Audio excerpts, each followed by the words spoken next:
बहुत स्वागत है आपका दोस्तों हमारे YouTube channel group AD classes में।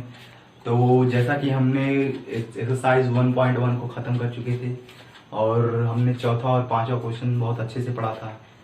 तो आशा करते हैं आप सबको समझ में आ गया होगा। तो आज हम आगे बढ़ेंगे क्योंकि हमारा सिलेबस क्या है, पीछे है और आपको क्या करना है, क्लास 10 के बोर्ड एग्ज़ाम देने हैं। इसलिए आपको क्या करना है, सिलेबस को जल्दी जल्दी ख़त्म करना है और जो नोट्स डेली बनाते रहिए और जो बाकायदा जो टॉपिक है उसको रोज़ नोट्स बनाते रहिए और जो एक्सरसाइजेज हैं उसको खुद से सॉल्व करने की कोशिश करिए। ठीक है, तो स्टार्ट करते हैं फंडामेंटल थ्योरम ऑफ अरिथमेटिक।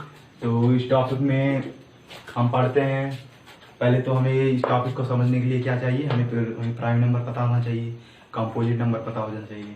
ये दोनों नंबर बहुत ज़रूरी है यहाँ जाने के लिए। ठीक है, तो जब हम नंबर सिस्टम पढ़ा रहे थे तो वहाँ पर हमें एक बेसिस मिला था। ठीक है, on the basis of number of factor there are 2 numbers. ठीक, तो 2 नंबर्स थे हमारे, क्या, पहला था हमारा नेचुरल नंबर, ठीक, और दूसरा हमारा क्या था, कंपोजिट नंबर। ठीक है, तो नेचुरल नंबर्स नहीं, प्राइम नंबर। तो प्राइम नंबर में आपने जाना था कि उनके पास 2 फैक्टर होते थे, क्या, 1 और इट्सल्फ। ठीक है, और कंपोजिट नंबर के पास क्या होते थे, 2 से ज़्यादा फैक्टर होते थे। ठीक है, तो कंपोजिट नंबर क्या होते थे, जिनके पास 2 से ज़्यादा फैक्टर होते थे, और प्राइम नंबर थे जिसके पास फैक्टर 1 और इट्सल्फ। ठीक है, तो इसमें कुछ दिया गया है कि कंपोजिट नंबर को क्या है, कलेक्शन ऑफ प्राइम नंबर। ठीक है, प्रोडक्ट ऑफ प्राइम नंबर। तो कुछ एग्जांपल दिया एनसीईआरटी में, आए देखते हैं। तो क्या दिया हमें, 7 × 11 × 23 = 1771। ठीक है, तो इसमें एनसीईआरटी में जो है ये हमें क्या समझाने की कोशिश कर रहा है कि जो कंपोजिट नंबर है, ये कंपोजिट नंबर है, ये क्या होता है, ये हमारे प्राइम नंबर्स के प्रोडक्ट के बराबर होता है। तो कई सारे प्राइम नंबर के प्रोडक्ट को मिलाकर हमारा कंपोजिट नंबर में बनता है। तो इस तरह से बताया गया है एनसीईआरटी में। चलिए दूसरा देखते हैं क्या दिया, 3 × 7 × 11 × 23, ये हमारा इक्वल कितना है, 5313। तो आप जानते हैं हम एनसीईआरटी क्यों प्रेफर करते हैं, क्योंकि लाखों बच्चे क्या कर रहे हैं, जो बोर्ड में पढ़ रहे हैं वो क्या करते हैं, एनसीईआरटी प्रेफर करते हैं। तो आप क्या करिए, एनसीईआरटी को जल्दी से जल्दी जितना हो जाए परचेज कर लीजिए और पढ़ने की कोशिश करिए। तो रेफरेंस बुक आप बाद में ले सकते हैं, लेकिन सबसे पहले एनसीईआरटी आप लेंगे। ठीक है, तो सबसे पहले आप एनसीईआरटी लेंगे और पढ़ना स्टार्ट कर दीजिए। तो एग्जाम्पल्स हम एनसीईआरटी से ही लेंगे फिलहाल समझाने के लिए, क्योंकि एनसीईआरटी क्या करते हैं, बहुत सारे बच्चे अभी पढ़ते हैं। ठीक है, तो ये हमारा एग्जाम्पल ऐसा था। तो इसमें बताने की कोशिश की गई है कि जो हमारा नंबर है, क्या, कंपोजिट नंबर है, वो हमारे प्राइम नंबर्स के प्रोडक्ट के इक्वल होते हैं। तो ये इस एक्सरसाइज में बताया गया है। और क्या है कि जो बताया गया है कि कुछ कलेक्शंस है। ठीक है, कुछ कलेक्शंस है प्राइम नंबर्स के। तो वो कलेक्शंस कैसे हैं, इनफाइनाइट या फाइनाइट। तो हम बात करते हैं सेट की, जो जो जो हमारा प्राइम नंबर का सेट है, जितने भी पॉसिबल प्राइम नंबर है उनके सेट को हम किससे रिप्रेजेंट करते हैं, इज इट इनफाइनाइट और इनफाइनाइट। तो set of all possible prime क्या है, इनफाइनाइट। क्यों, क्योंकि जो हमारे नेचुरल नंबर्स हैं वो क्या है, इनफाइनाइट, और नेचुरल नंबर्स के ही अंदर आते हैं हमारे प्राइम नंबर। और जब प्राइम हमारे नेचुरल नंबर्स ही इनफाइनाइट है तो हमारे प्राइम नंबर जाहिर सी बात है क्या है, इनफाइनाइट ही होंगे। और इनफाइनाइट होंगे, a set of all prime are infinite. ठीक है, तो एनसीईआरटी के हेल्प से ये सब बताया गया इंट्रोडक्टरी पार्ट में, इस टॉपिक में, फंडामेंटल थ्योरम ऑफ अरिथमेटिक में। तो यहाँ पर एक चीज़ और बात जो है ध्यान देने वाली चीज़ है, वो है फैक्टर ट्री। ठीक है, फैक्टर ट्री में क्या बताया गया है, चलिए देखते हैं। फैक्टर ट्री में हमें किसी भी नंबर को फैक्टराइज करने के लिए दिया है। ठीक है, तो किसी भी कंपोजिट नंबर को हम फैक्टराइज करते करते नीचे तक लेके आते हैं और वो हमारा जो फिगर बनता है वो ट्री की तरह बनता है, वही फैक्टर ट्री है। चलिए, तो एनसीईआरटी एग्जाम्पल में हमें दिया गया है, या 3 to 7 60, यही में दिया गया। ठीक है, तो चलिए सीखते हैं इनका फैक्टर ट्री कैसे बनाया जाता है। ठीक है, ठीक, अब भाई ये क्या है, 2 से क्या है, डिविजिबल है, 2 से क्या है, डिविजिबल है, तो 2 इसका प्राइम फैक्टर होगा। इधर वाले जो फैक्टर होंगे हम प्राइम लेंगे। ठीक है, और इधर जो हमारा बचेगा इधर जो हमारा बचेगा वो हमारा कोशेंट होगा, ठीक। और कोशेंट हमारा क्या होगा 16 और ये 3 कैरी 1 16 यानी कि 0 ये होगा। अब फिर इसको फर्दर हम डिवाइड करते हैं और जो इधर वाला फैक्टर होगा वो हम प्राइम लेंगे, ठीक। अभी ये 2 से जाएगा और ये क्या होगा 8 कैरी 1 18 यानी कि 9, ठीक है 0। अभी ये क्या हमारा इवन नंबर है इसलिए 2 से ही जाएगा, ठीक है। तो इस तरह हमें फैक्टर ट्री क्या करना है ड्रॉ करना है। और ये 9 कैरी 1 10, ठीक है ये आ गया। अब चलिए प्राइम नंबर इसको 5 से डिवाइड करते हैं, ऐसा हो। और ये कैरी 4 और 5 ये है 9, ठीक। और ये हमारा 819 आ गया। और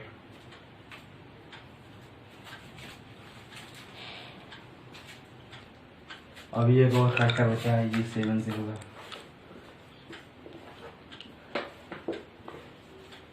ये कितना आएगा 1 कैरी 1 11 यानी कि 1 कैरी 4 9 यानी कि 9, ठीक। अभी 119 को इधर ले आते हैं, ठीक।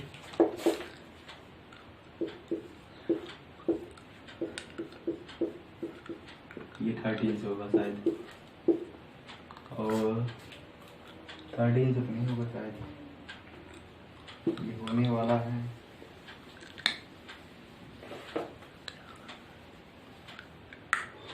7 से होगा नहीं।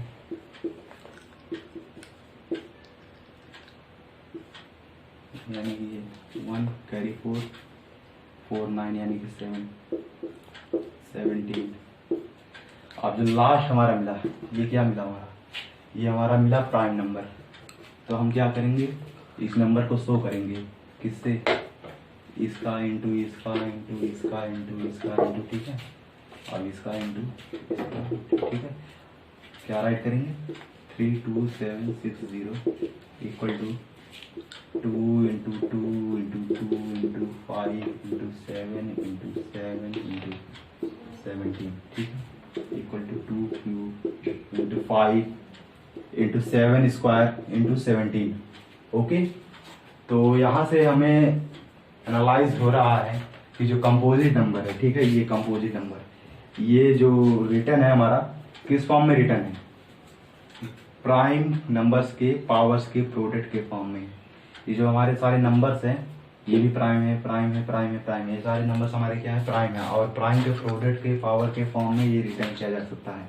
यहीं से हमारा कॉन्जेक्चर्ड होता है fundamental theorem of arithmetic which is apply for study of integers, okay। so let us formally state the fundamental theorem of arithmetic, okay।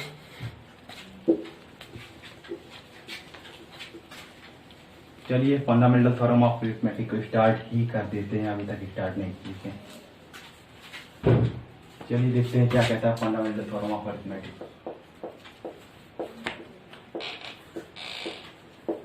Fundamental theorem of arithmetic,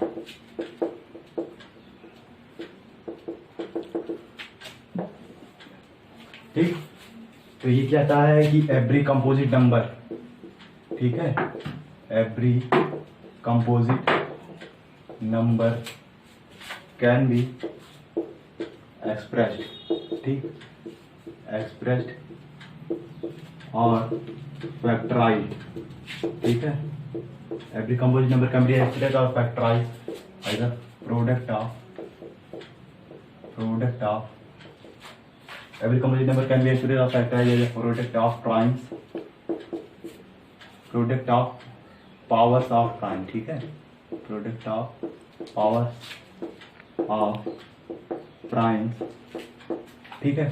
ये होता है, और एक स्टेटमेंट इसका और है, मतलब इसी में इंक्लूडेड है, एंड, ठीक, एंड दिस फैक्टराइजेशन, और ये फैक्टराइजेशन हमारा क्या है यूनिक है, दिस फैक्टराइजेशन इज यूनिक, अभी बताता हूँ यूनिक क्या होगा, ठीक है।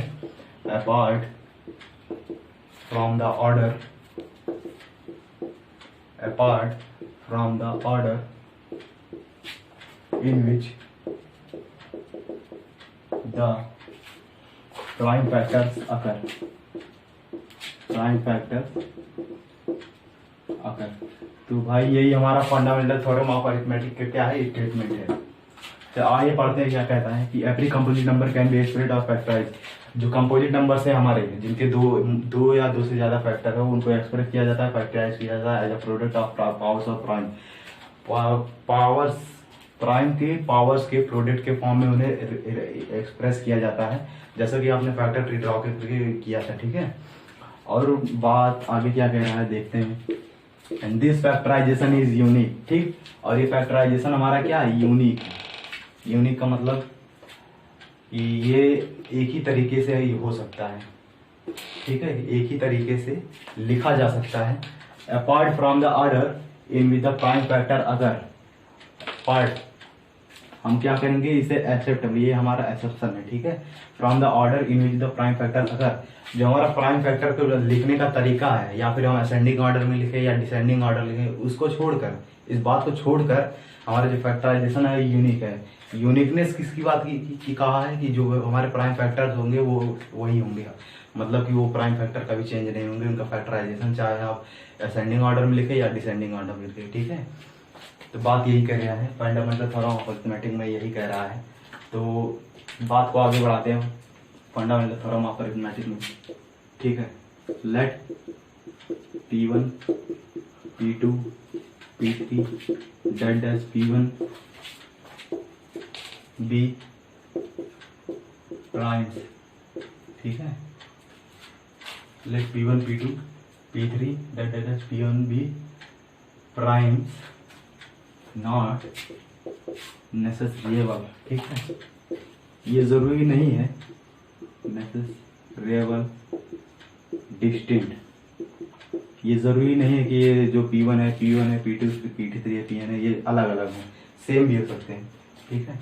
Not necessarily distinct. इसके बाद क्या कहता है,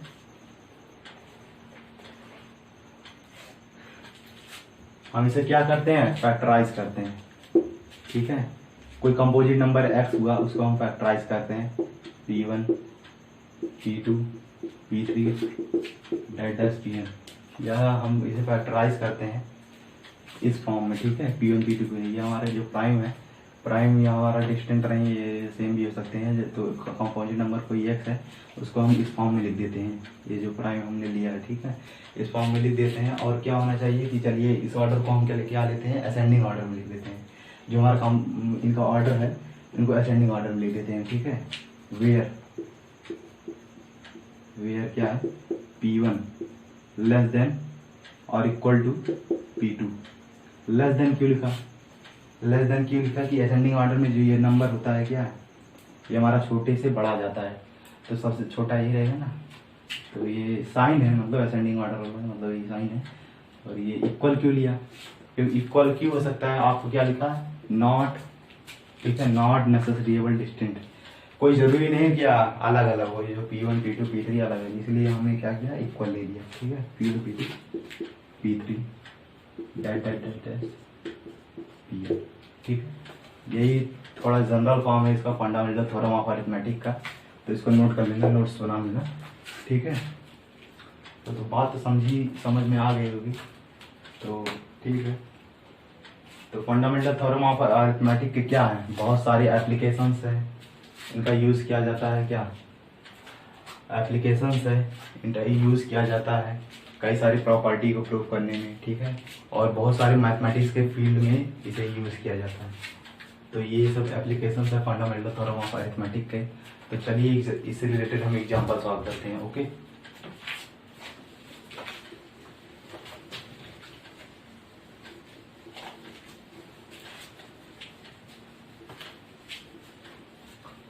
तो एग्जाम्पल नंबर 5, 4 एग्जाम्पल आपने पिछली बार पढ़ लिए थे। Example number 5,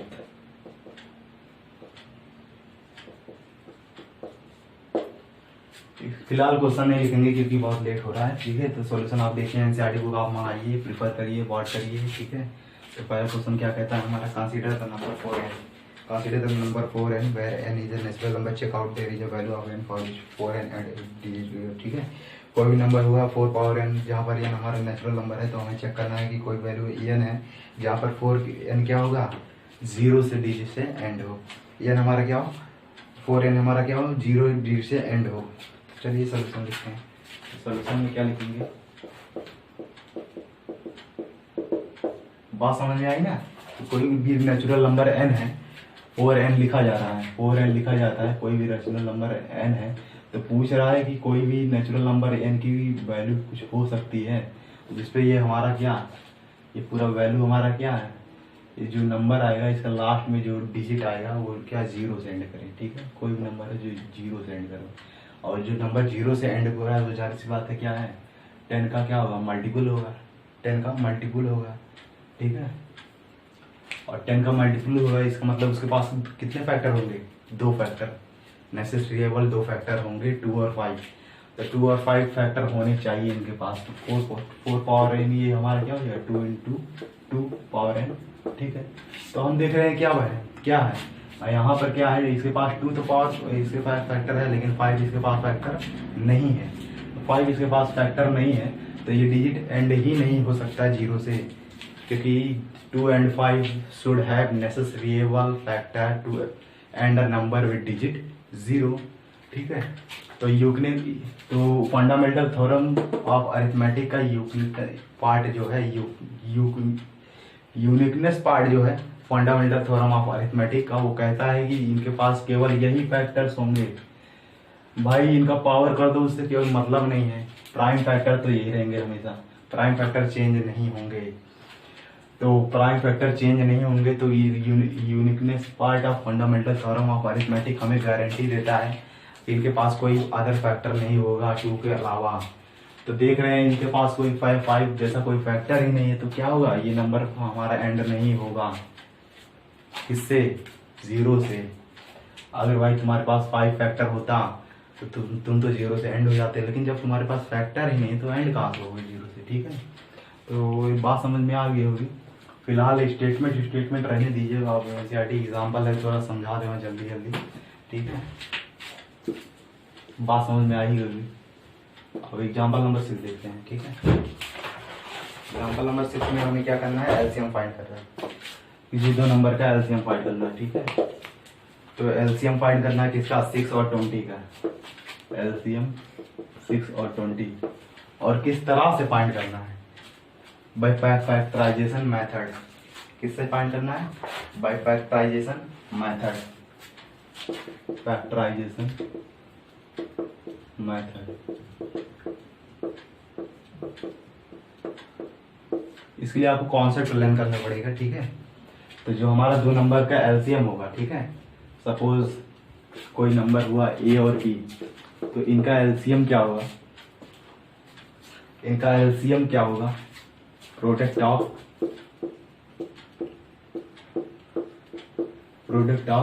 grated power of each number, ठीक है।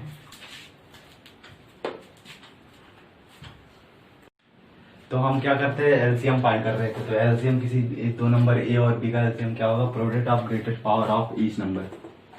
ईच नंबर वो नंबर क्या है, प्राइम नंबर है, ठीक है, ईच प्राइम नंबर।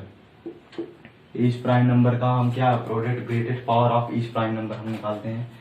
तो जो ग्रेटेस्ट पावर होगी दोनों में प्राइम नंबर का, उसका ग्रेटेस्ट पावर हम क्या करेंगे, मल्टीप्लाई कर देंगे, तो हमारा एलसीएम आ जाएगा किसी 2 नंबर का। अब एचसीएफ कैसे आएगा ये देखो, अभी अप्लाई करते हैं, ठीक है। एचसीएफ क्या हो गया, 2 नंबर का प्रोडक्ट ऑफ स्मॉलेस्ट पावर, ठीक है, product of smallest power of each, product of smallest power of each common prime factor, ठीक है। अब बात तो समझो, यहाँ पर हमने क्या लिया था, यहाँ पर हमने लिया था ईच प्राइम नंबर, और यहाँ क्या ले रहे हैं, ईच कॉमन प्राइम फैक्टर, मतलब कि फैक्टर वही नंबर जो भी आप समझे प्राइम फैक्टर, ठीक है। तो जो ईच कॉमन प्राइम फैक्टर है, यहाँ पर हमें एचसीएफ निकालना था, हाईएस्ट कॉमन फैक्टर। तो यहाँ पर हम क्या करेंगे, एचसीएफ फाइंड करते हैं, तो यहाँ पर हमें कॉमनटी कुछ लेनी थी, इसलिए हम कॉमन प्राइम फैक्टर लेंगे। और उनका कॉमन प्राइम फैक्टर का क्या, स्मॉलेस्ट पावर, हम प्रोडक्ट उसका फाइंड करेंगे। तो फिलहाल अगर नहीं समझ में आएगा तो समझ में आ जाएगा, तो ये क्वेश्चन सॉल्व करने तो चलिए फैक्टराइज करते हैं सिक्स को। सिक्स इक्वल टू क्या होगा, 2 इंटू 3 प्राइम फैक्टराइजेशन हो गया। और 20 का क्या होगा, 20 इक्वल टू 2 इंटू 5 इंटू 2, ठीक है, ये होगा। अब एलसीएम का कॉन्सेप्ट सुनो। एलसीएम में क्या आ रहा है sir, product of greatest power of each prime factor. अब ग्रेटेस्ट पावर कह रहा है, इन दोनों में जो ग्रेटेस्ट पावर है, सभी प्राइम फैक्टर का ग्रेटेस्ट पावर, कोई जरूरी नहीं क्या है प्राइम फैक्टर, कोई जरूरी नहीं क्या है कॉमन हो दोनों में, कॉमन से नहीं मतलब है, हमें ग्रेटेस्ट पावर से मतलब है। और उन्हीं का प्रोडक्ट हम फाइंड कर रहे हैं, तो हमें एलसीएम मिल जाएगा। तो एलसीएम हमें क्या मिलेगा, एलसीएम 620। अब प्राइम फैक्टर हमारे क्या है, 2 है, 3 है और ये 5 है, तो हमारे पास 3 ही प्राइम फैक्टर है। तो इनका हाईएस्ट पावर क्या है, 2 का हाईएस्ट पावर क्या है, 2। अब हम इसको क्या लिख सकते हैं, 2 पावर 2 इंटू 5। तो 2 का हाईएस्ट पावर क्या है यहाँ पर, 2, तो यही हम लेंगे, ठीक है, यही लेंगे हम। और 3 है, और 3 का हाईएस्ट पावर क्या है, 1। और 5 का हाईएस्ट पावर क्या है, 1। 5 का भी हाईएस्ट पावर क्या है, 1। तो यही जो हम प्रोडक्ट आएगा, यही हमारा क्या होगा, एलसीएम होगा। तो बात समझ में आएगी। और ये हमारा क्या होगा, 4 4 3 12 12 5 60, ये हमारा एलसीएम आ गया इनका नंबर का। अब एचसीएफ फाइंड करते हैं, ठीक है। एचसीएफ हमारा 6 और 20 का, ठीक है। अब एचसीएफ कह रहा है product of smallest power of each common prime factor.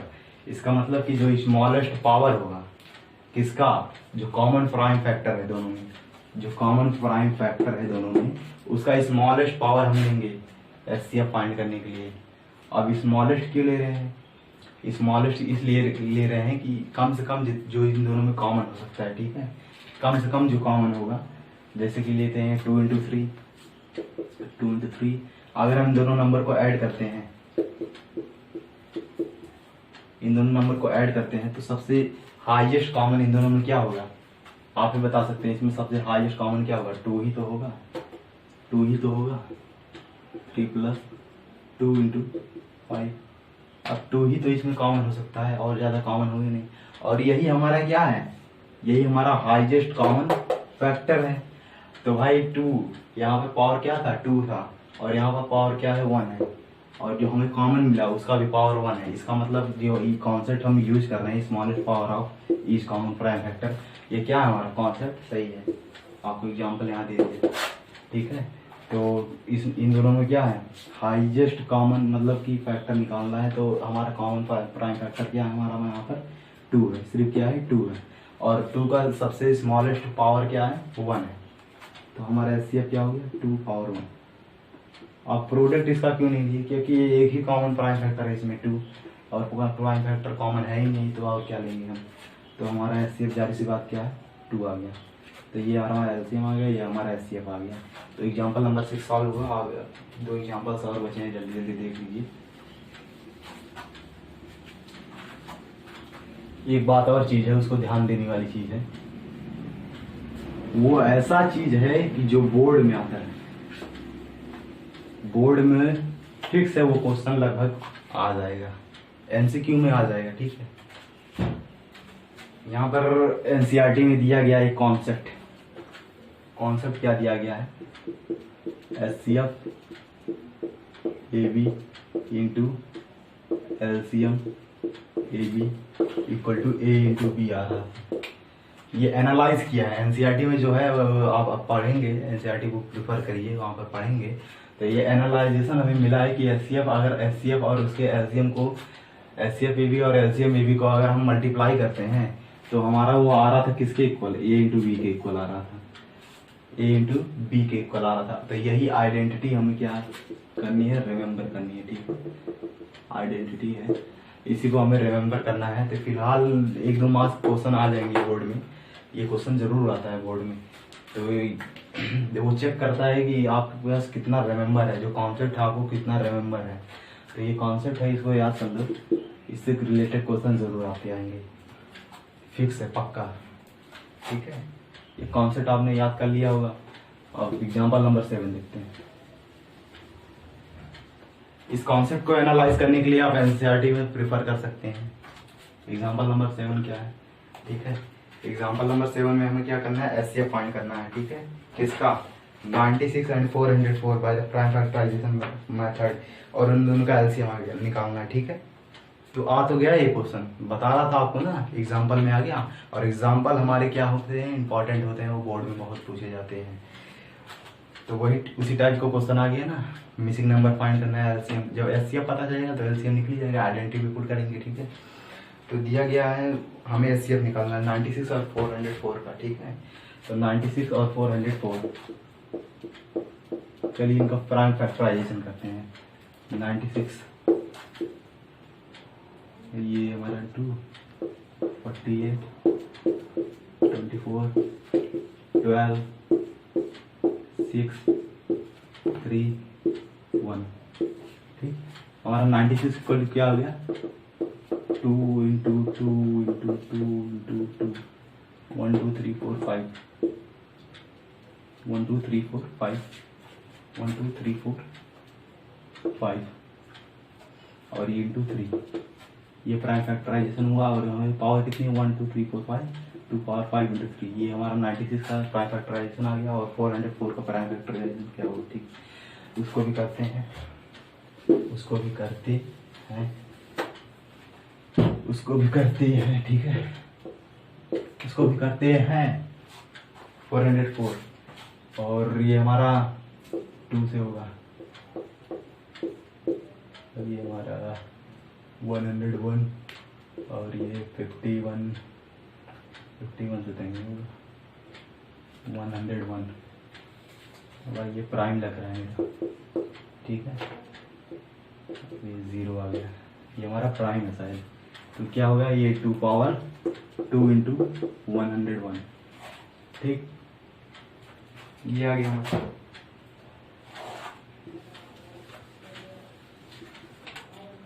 अब इनका एचसीएफ फाइंड करना था ना, तो एचसीएफ क्या होगा, इन दोनों में कॉमन क्या है, कॉमन प्राइम फैक्टर क्या है, 2, और उस कॉमन प्राइम फैक्टर का स्मॉलेस्ट पावर क्या है, 2 पावर 2। तो एचसीएफ क्या होगा हमारा, एचसीएफ 96 404, हमारा एचसीएफ क्या होगा, हमारा एचसीएफ होगा 2 पावर 2 स्मॉलेस्ट पावर, ये हमारा क्या होगा, एचसीएफ 4। अब हमें क्या करना है, हमें एलसीएम फाइंड करना है। तो एलसीएम, तो आप ज़्यादा आइडेंटिटी का यूज कर सकते हैं, या फिर आप जो कॉन्सेप्ट बताया था उसका यूज कर सकते हैं। लेकिन फिलहाल ये क्वेश्चन जो रिलेटेड था वो आइडेंटिटी से रिलेटेड था, तो आइडेंटिटी लगा के हम चलिए एलसीएम निकालते हैं। तो एचसीएफ तो हमें पता है, तो हम क्या जानते थे, LCM HCF into HCF A B into LCM A B, ये क्या था हमारा, ए इंटू बी। तो ए हमारा यहाँ पर क्या है 96 और बी हमारा क्या है 404 है। ठीक है, तो एचसीएफ क्या आ गया इन दोनों का, ए और बी जानते हैं ना, तो ठीक है, एचसीएफ कितना है, ए बी का कितना 4 आया। ठीक है, और इंटू एलसीएम, एलसीएम किसका 96 404 का, यही हमें फाइंड करना। और ए और बी हमारा क्या है 96 इंटू 404। ठीक है, ये है, तो एलसीएम हम फाइंड कर लेंगे यहीं से आइडेंटिटी में पुट करके। ये 1, ये 2 कैरी 1 24, और ये कितना है 24 इंटू 404, कितना आएगा ये 4 4 16, 4 4 16, और ये 2 4 8, 2 0 2 4 8, 6 और 9 6 9 6। तो ठीक है, ये आ गया 9696, यही हमारा क्या आ गया, एलसीएम आ गया इन दोनों का। ठीक है, तो एलसीएम किसकी हेल्प से आया, आइडेंटिटी की हेल्प से, जो आपने आपको बताया। तो इस तरह के क्वेश्चन बोर्ड में आते हैं। ठीक है, अब एग्जांपल नंबर 8 देखते हैं, नोट डाउन कर लेना सॉल्यूशन।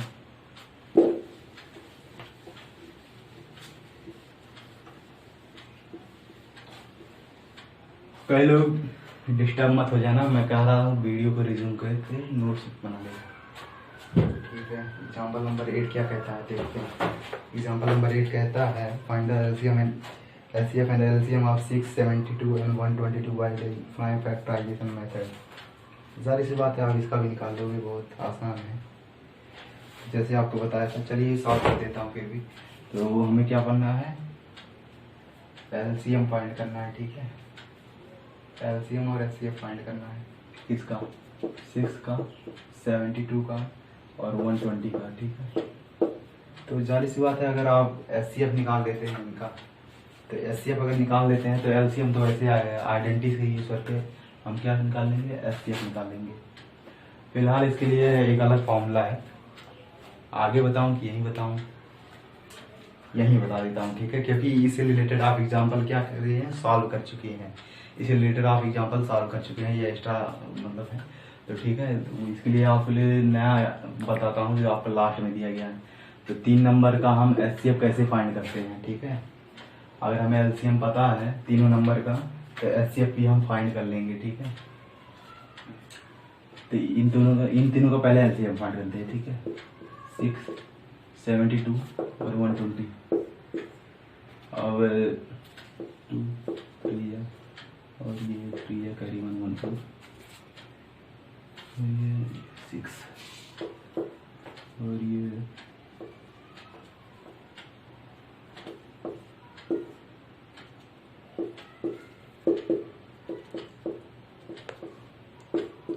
ठीक, और ये 2 से लेते हैं।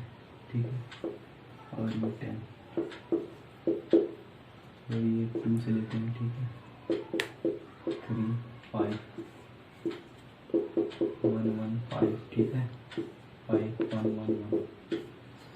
तो इन दोनों का एलसीएम क्या आया, एलसीएम 6 72 120, इन दोनों का एलसीएम आया क्या, 2 × 3 × 2 × 2 × 3 × 5। ये इन दोनों का एलसीएम आया क्या, 2 पावर 2 2 पावर 3 है, 1 2 3 और 3 पावर 2 है और इंटू 5 ये आया। ठीक है, अब इनको फाइंड कर लेते हैं। 2 पावर 3 कितना, 8 8 × 9 8 × 9 9 8 या कितना होगा, 72 72 × 5 यानी कि 360, यानी कितना है 8 ये 72 × 5 कितना आएगा, 72 × 5 हमारा आएगा 360। ठीक, ये हमारा एलसीएम आ गया। अब एचसीएफ जो बता रहा था आपको, नया फॉर्मूला बता रहा हूँ। तो एचसीएफ किसी नंबर का क्या होगा, HCF A b c equal to क्या होगा, a into b into c into LCM, LCM किनका, ए बी सी का। ठीक है, upon LCM A B into LCM b c into LCM c a. ये फॉर्मूला हमारा एलसीएम के LCM का निकालते हैं, एचसीएफ निकालते हैं। तो भाई प्राइम फैक्टराइजेशन की मेथड से आपने एलसीएम तो निकाल ही लिया, अब एचसीएफ जाहिर सी बात है ये फॉर्मूला लगाते हैं, एचसीएफ फाइंड कर लेते हैं। तो ए बी, तो ठीक है, एचसीएफ किनका फाइंड करना है हमें, 6 72 और 122 का एचसीएफ फाइंड करना है। तो ए और बी हमारा क्या है, ए बी हमारा 6 72 × 120 ये तीनों है ना, और एलसीएम हमारा कितना है, वो 360 आएगा। अब एलसीएम ए बी 6 और 72 का एलसीएम क्या होगा, ये भी फाइंड कर लेते हैं। 2 3 या ये 36 और ये 1 12 3 4 और ये 2 2 और ये 2 1। ठीक है, कितना है 2 3 या 6 6 3 या 18 18 2 36, ये 72 कितना है एलसीएम 72 आया किनका, 6 और 72 का। ठीक है, अब एलसीएम बीसी, ठीक है, एलसीएम बीसी का निकालते हैं। बीसी यानी कि बी हमारा कितना 72 और सी हमारा 122, इन दोनों का एलसीएम निकालते हैं। ठीक है, अब 2 से ले जाते हैं और ये 16, ठीक है, 3 से ले जाते हैं 12 यानी कि 20, 3 से ले जाते हैं, 3 से 2 से ले जाते हैं, और ये 6 और ये 10 और ये 3 से ले जाएगा, 2 से जाएगा 3 और 5, तो ये 3 1 जा और ये 5 और ये 5, ठीक। ये कितना है, 2 3 या 6, 6 3 या 12, 12 2 या 24, 24 इंटू 3 कितना आएगा, 72, 72 इंटू 5 यानी कि 72 पंचे, 72 पंचे कितना आएगा, 360। एलसीएम बीसी हमारा 316 हो गया, ठीक। अब एक और एलसीएम फाइंड करना है। तीसरा एलसीएम हमारा किसका निकालना था, सी ए यानी कि 120 और 6 का एलसीएम फाइंड करना है, 120 और 6 का एलसीएम फाइंड करना है, ठीक है। तो इसका एलसीएम फाइंड करते हैं, 2 से करते हैं, ठीक है, 3 से करते हैं 21। अब फिलहाल ये 20 ही तो बचा है, तो 20 ले लेते हैं। लेकिन आप ऐसा मत करिएगा, क्योंकि यहाँ पर हमें क्या लिखना है, प्राइम फैक्टर लेना है। फिलहाल मैं कंपोजिट ले लिया हूँ जल्दी करने के लिए। तो 223 है कितना, 60 इंटू 2 120, इसका एलसीएम क्या है, 220, ठीक है, ये आया 120। अब पॉइंट कर लो एलसीएम, ठीक है। 360 कैंसिल, 120 कैंसिल, 72 कैंसिल, तो सारा कैंसिल आउट हो गया, ठीक है। बचा क्या, 6, क्या आ गया हमारा एलसीएम, क्या आ गया इन दोनों का, 6 आ गया, और एलसीएम क्या है, 360 आ गया। तो ये और सोल्यूशन तो हो गया, ठीक है। तो फिलहाल सारे एग्जांपल्स खत्म हुए। अब हम एक्सरसाइज पे आते हैं, ठीक है। कल हम एक्सरसाइज पे आएंगे। तो आपका इंट्रोडक्टिव पार्ट खत्म हुआ, फंडामेंटल थ्योरम ऑफ अरिथमेटिक। तो stay home, be safe, fight against corona, ठीक है।